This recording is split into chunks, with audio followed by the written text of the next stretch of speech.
On va se mettre en place pour le repas de Noël. Donc on va essayer de faire le maximum de choses maison. On va faire des chips de carottes et chips de pommes de terre. Donc huile d'olive,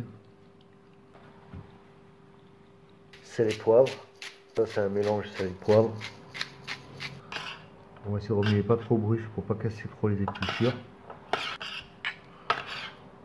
On installe les épluchures qui ont badigeonné dans l'huile d'olive, sel et poivre. On fera notre apéritif pour Noël. Et on envoie au four à 180, un quart d'heure je pense. On est toujours dans l'apéritif. On va faire des chips de pommes de terre. Donc on prend toute notre pluche de pommes de terre. On va mouiller. Sel, poivre. On va les faire cuire très longtemps. Donc voilà, on y met sur le feu, on les fait cuire. On va passer aux amuse-bouches. Ce qu'on fait, on prend des carottes épluchées et on vient tailler des tranches comme ça à l'économe. Voilà. Alors il les faut un peu longues, donc faut pas les casser. Si vous avez une mandoline, faites-le à la mandoline. Moi j'en ai plus, donc je vais faire l'économe. Après les avoir fait bouillir 1 minute, vous prenez du vinaigre et du jus d'orange que vous mélangez ensemble et vous les mettre à niveau. Voilà. L'idéal c'est que ça trempe vraiment bien dedans. Mettre un vinaigre de calamansi, mais enfin pour moi c'est trop cher, mais ça sera que meilleur. Et on fait mariner ça quelques heures.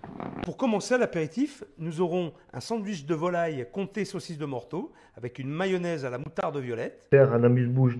Donc c'est un sandwich saucisse de volaille comté, saucisse de morteau, mayonnaise, moutarde à la violette. Donc nous on va simplifier tout ça. Mais déjà on va faire la saucisse de volaille. Alors, pour faire une saucisse de volaille, on a besoin carottes, poireaux, navets. On épluche. Donc une fois que tout est épluché, lavé et coupé, on va tout mettre à cuire. Donc on prend une casserole et on met tout dedans. Les carottes. Et le navet, j'ai mis que la moitié d'un parce qu'il était gros. On sale, on poivre, on mouille. On y met sur le feu et on y laisse cuire. Quand le bouillon est cuit, nous, on va se prendre du poulet. On va enlever toute la peau. Donc une fois que votre poulet est prêt, donc on le débarrasse et on va lui faire prendre un bon bouillon. Dans de l'eau bouillante salée, on vient mettre nos cuisses pour leur faire prendre un bon bouillon. Voilà, je préfère y mettre un bon bouillon là, 2-3 minutes. Ça fait pas de miettes. Une fois que nos cuisses elles ont blanchi comme ça, je vais les mettre dans mon bouillon de légumes. Et on y fait cuire jusqu'à ce que la viande elle parte en lambeaux. Une tartelette de saumon fumé avec une crème de chou-fleur. Donc, plat suivant, la tartelette de saumon fumé, crème de chou-fleur. Donc je prends toutes mes chutes de chou-fleur, une casserole, un peu d'eau, du sel. On met notre chou-fleur dedans.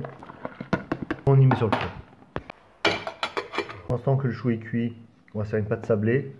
Donc on prend 125 g de farine, 65 g de beurre, un demi-œuf et du sel. Donc, étape numéro 1, 125 g de farine, une pincée de sel. On prend le beurre et on le coupe en morceaux. On mélange à la main. Alors, je rajoute un peu de farine, c'est pas assez sablé, c'est trop beurré. Là, une fois que vous avez un mélange à peu près homogène, vous voyez, ça fait sablé. Voilà, on va mettre un demi-œuf.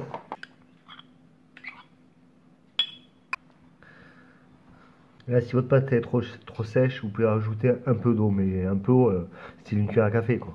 Moi, ça, c'est bien assez humide. Ouais, ça colle tout seul. Donc, ça va. Donc, si ça colle tout seul, c'est que je peux faire une boule.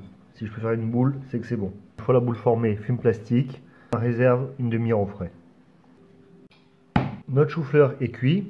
On va faire une crème de chou-fleur maintenant. Donc, on va crémer. Hop là, on va faire chauffer.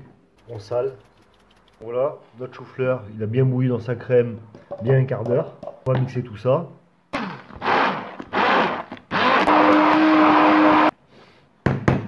La crème de chou-fleur est prête, on la réserve. On la goûte quand même, on sait jamais. C'est juste délicieux. Donc on prend notre pâte sablée, on vient la travailler. Donc on va venir former des petites tartelettes.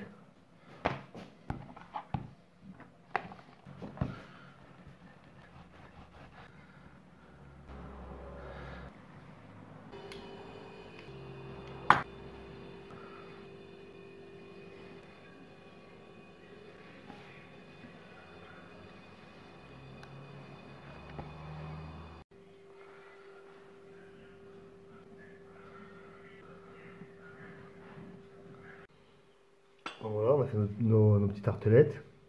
Donc on va préparer l'intérieur, qui doit être, normalement à l'origine, c'est saumon fumé, crème de chou-fleur. Donc je vais prendre du thon. Donc j'en ai besoin pour 2 recettes, le thon. Donc j'en réservé une bonne partie déjà pour l'autre recette. Une crème de chou-fleur au thon, on va faire. On prend la crème de chou-fleur qu'on a réservée. On vient émietter le thon dedans. On va bien goûter quand même. Moi je vais assaisonner ça à estragon et ciboulette. Ensuite je vais mettre la préparation en poche à douille. Une fois que c'est en poche à douille, on la réserve au frigo. Donc maintenant je prends les tartelettes et je vais les faire cuire au four à 160 pendant 10-20 minutes. Donc on va finir la saucisse de volaille. Je prends une casserole, une passoire et je viens prendre mon poulet avec mon jus et je viens le passer. Alors on enlève les os, hein, qui doivent s'enlever vraiment tout seul, ça fait longtemps que ça cuit là, plus d'1 heure. Alors par contre on enlève bien tous les os. On va mixer tout ça. On va mettre un peu de jus sinon ça va jamais mixer. On débarrasse et on recommence l'opération tant qu'on a de la viande. On prend le reste de jus de poulet qui nous reste et on le fait bouillir un bon coup. Les tartelettes sont vraiment pas mal. Elles sont presque cuites on va dire. Un joli petit sablé. Donc on va venir les remplir. Donc on va les remplir avec la crème de chou-fleur au thon, ciboulette et estragon. Donc on la range. Donc forcément hein, chez lui ça sera meilleur, hein. C'est même pas discutable en fait. Là on simplifie, c'est pour se faire plaisir. Pour que tout ça se tienne, moi j'ai envie de mettre du parmesan. Et on renvoie au four le temps de faire gratiner ce parmesan. Notre jus là, une fois qu'il a bien bouilli, je viens prendre 9 feuilles de gélatine. On les dilué bien. Maintenant, on va venir remixer tout notre farce avec ce jus collé à la gélatine. Et je viens débarrasser directement en bouteille. Voici notre bouteille de saucisse de volaille. On va la mettre au frais et on va croiser les doigts pour que j'ai mis assez de gélatine. On verra ça demain. Voici les tartelettes thon, crème de chou-fleur, parmesan.